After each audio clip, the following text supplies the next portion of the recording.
بالسجن المشدد لمدة 7 سنين. A guilty verdict nearly 6 months in the making. The alleged crime, doing their job as journalists. Al Jazeera correspondent Peter Greste, producers Mohammed Fahmy and Bahir Mohammed have been sentenced to 7 years behind bars. Bahir was given an additional 3 years for spent cartridge found on him. There were angry reactions from the journalists. Shock and disbelief from their families. When they're away, when they're outside. Yeah.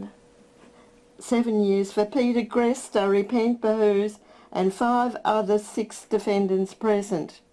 My God. Oh.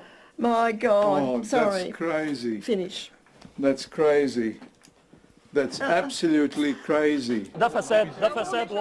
It's clearly a corrupt and fraudulent verdict. The case is politically motivated and everything is wrong with it. The response from the Australian government was swift too.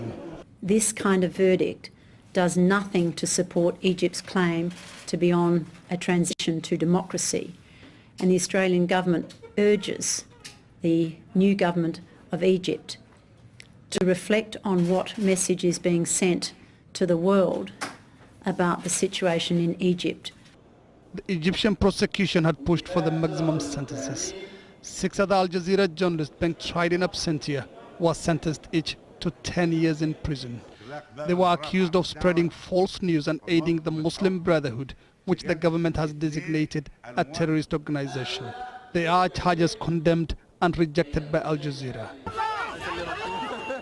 A 4th Al Jazeera journalist, Abdullah Al-Shami, was released last Tuesday after spending 307 days in prison without being charged.